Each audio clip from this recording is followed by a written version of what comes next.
Début mars 2020, nous sommes devant Chicago, l'ancien Chicago, un groupe d'immeubles.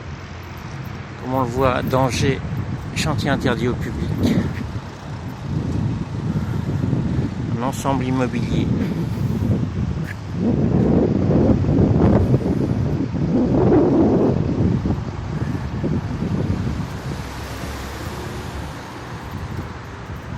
Beaucoup de carreaux cassés, évidemment, des volets fermés.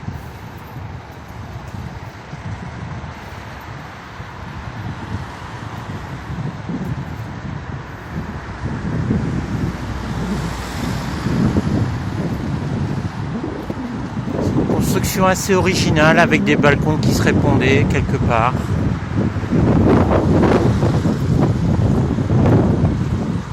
Les graffitis sont arrivés. On voit quelques plaques de revêtement qui sont parties.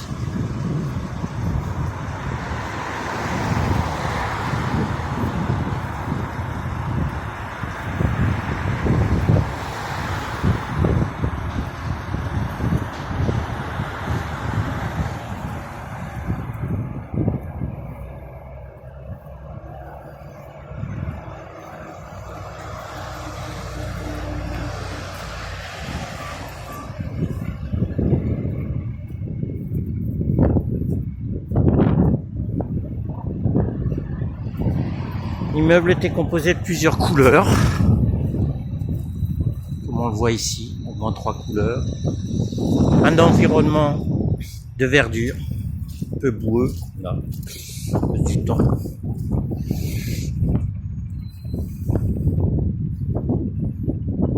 De la lumière. Alors ici, on voit toute une rangée de garages dont les portes ont été enlevées, qui servaient à la résidence.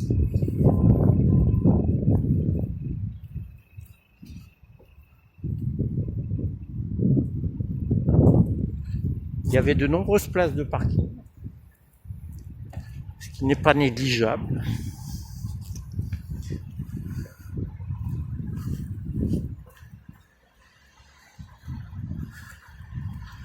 Un ensemble assez haut qui se voyait de loin.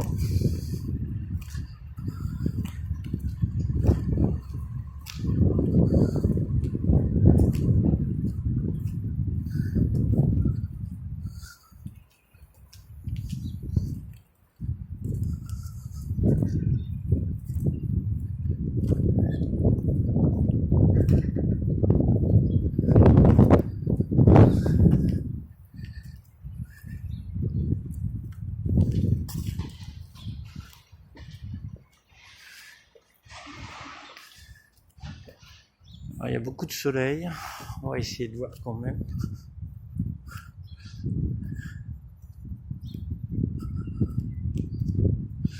Nous sommes dans le derrière de l'immeuble, dans la partie arrière.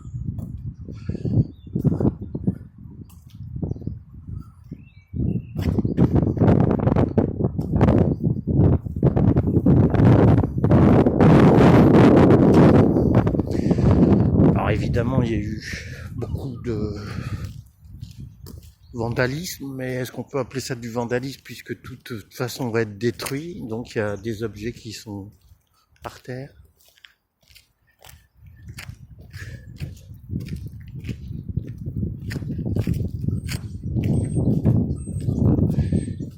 C'est assez impressionnant à voir, c'était un groupe qui, dans sa diversité, avait une certaine unité.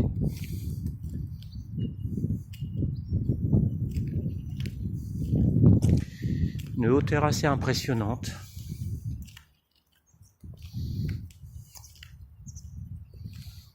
Il y a une forte personnalité de cet ensemble avec des petits recoins.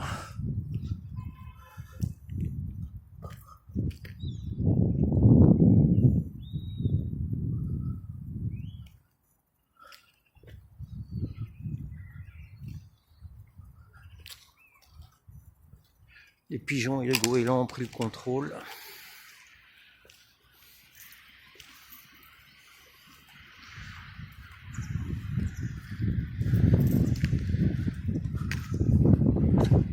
Voilà, donc c'est un groupe de 2 immeubles en fait. Ici on a le 2e immeuble qui est très impressionnant. J'ai l'impression qu'il est beaucoup plus haut que le premier.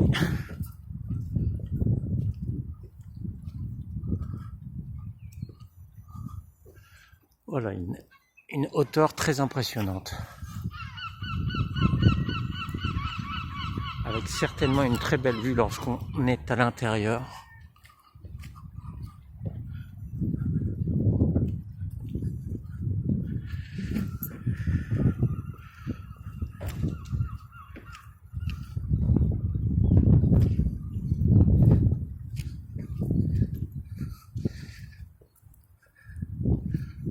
C'est un matin où il y a beaucoup de lumière, donc c'est un peu compliqué de filmer.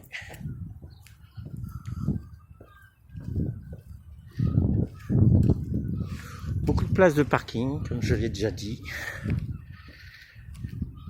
Une zone pavée ici.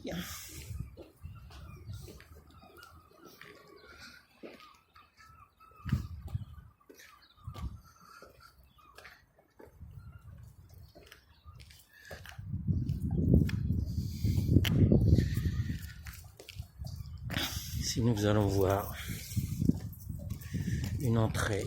Bon, évidemment c'est fermé désormais, mais voilà, il y a une petite veilleuse au-dessus. Locaux dératisés, voit-on sur une affiche. Sur le côté, site sous vidéosurveillance évidemment maintenant. Alors, il y avait des boîtiers électroniques pour l'entrée des appartements. Preuve qu'il y avait eu des choses modernes assez installées. Là on voit du grillage, un beau grillage en rez-de-chaussée pour éviter évidemment les vols.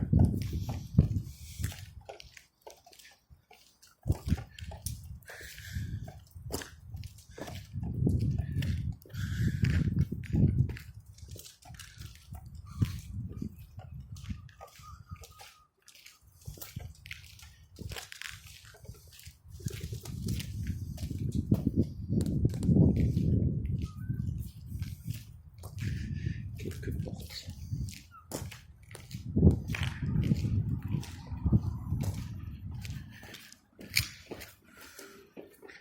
Des petites fantaisies avec une boule ici par terre.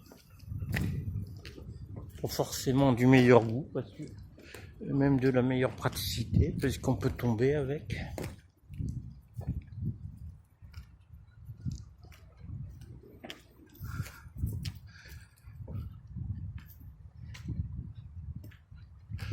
Donc voilà le groupe d'immeubles assez important. Là aussi, on note une grande série de garages.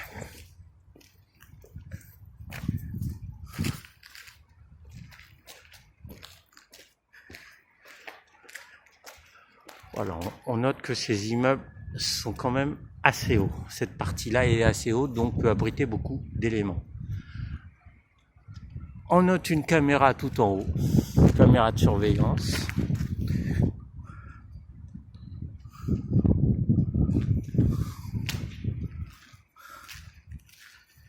Donc une conception assez originale avec des recoins, des petites terrasses parfois, assez original.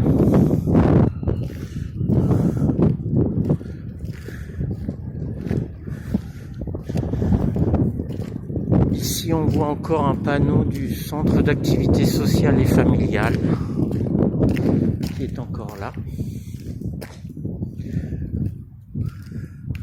De sympathiques graffitis des graphes qui ont été rajoutés.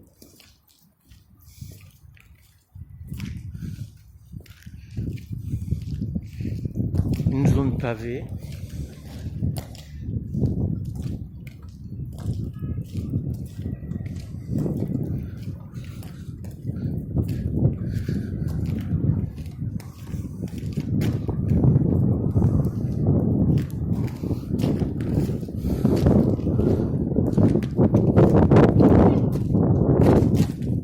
Un panneau très discret d'Alcéane au péage de la ville du Havre, mais vraiment très discret.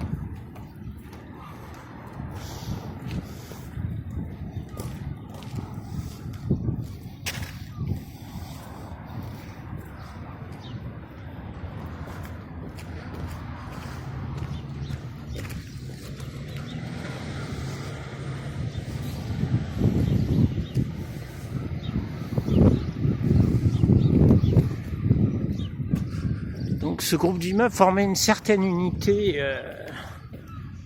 était assez daté certainement.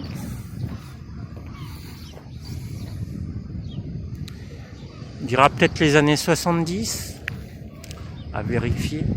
Encore une caméra en haut, tout en haut, qui est fixée, certainement pour voir les allées et venues suite au chantier, je pense.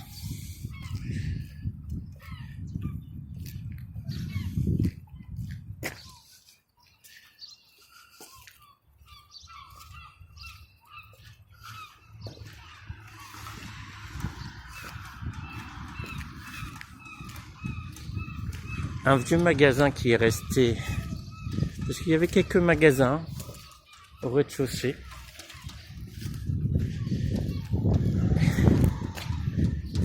Ici, un transformateur qui est resté, transformateur électrique. Alors, certaines portes sont restées ouvertes, on ne va pas rentrer parce que c'est interdit. Voilà, bah là on voit un guichet qui est resté.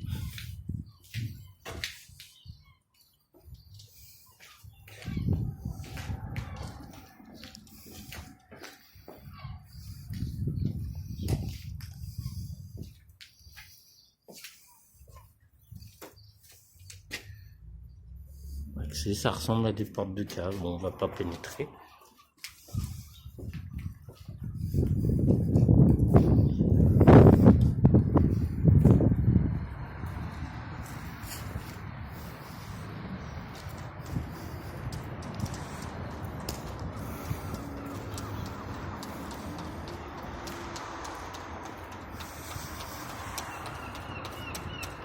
Donc un reste de magasin, comme on a dit. Ici également un reste de magasin. Épice-service, donc c'était une épicerie. C'est assez original d'avoir des magasins en bas de ce genre d'immeuble.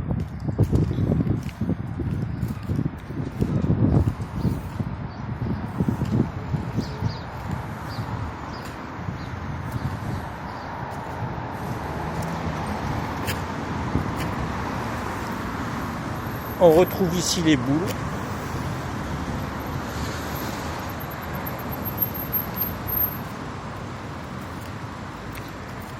Quelques barrières.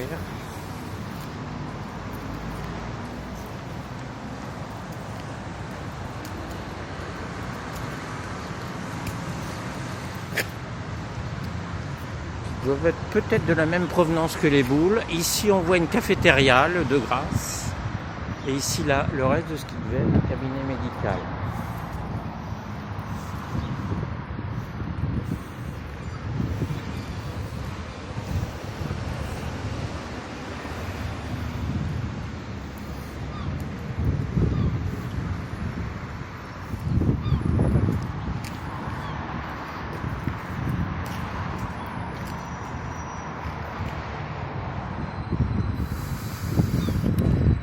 Donc des appartements assez différents de l'un à l'autre, avec parfois des balcons, parfois des terrasses. Tout au fond là-bas, on voit une zone qui a été incendiée dernièrement.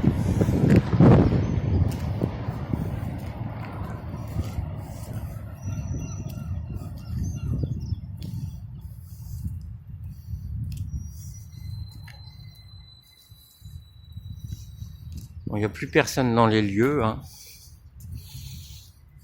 Là, cet endroit-là est moins saccagé. Peut-être parce que c'est plus proche de la rue.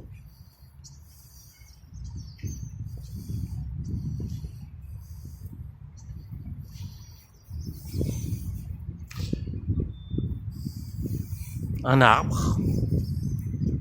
On s'y intéresse parfois peu, mais dans ces endroits, il y avait des bancs parfois. Un banc.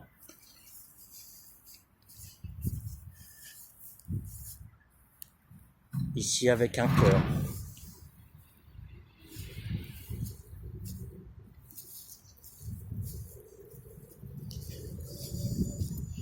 Il y a un autre banc un peu plus loin.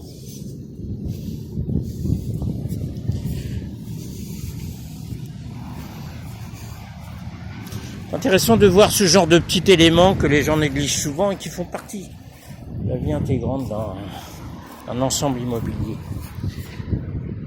Voilà un banc.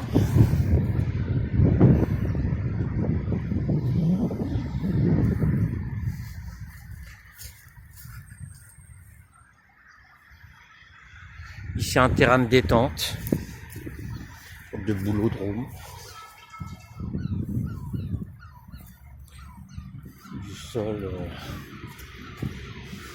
pour les jeux d'enfants peut-être, avec un sol très doux.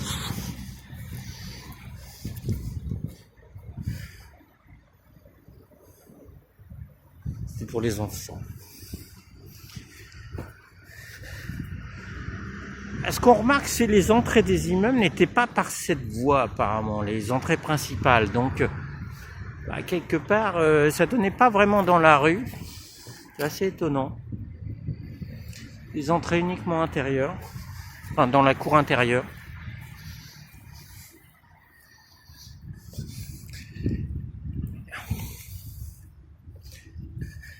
Et ici, la zone qui a été brûlée, qui a été incendiée.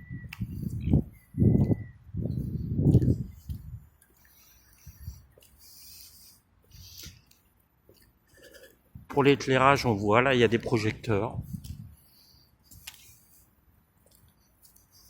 Une sorte de puits. Une antenne satellite. On en voit finalement peu. Étonnant.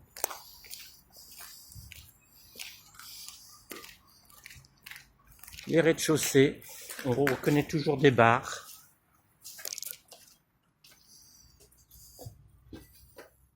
Il y a des vieux caddies. C'est le refuge des chats ici, apparemment.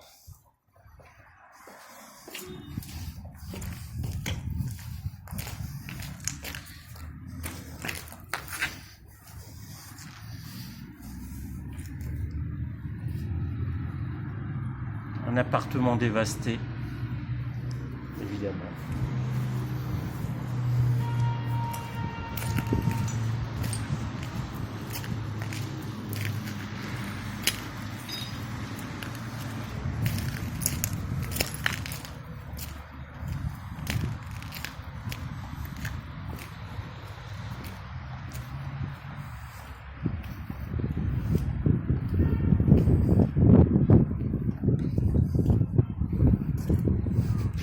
L'appartement incendié.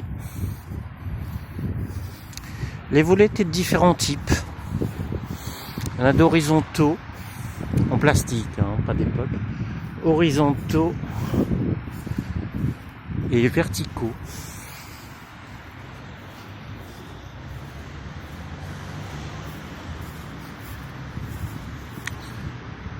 Je pense que les parties les plus anciennes que j'ai vues étaient les barres, des barres en fer qui protégeaient le rez-de-chaussée.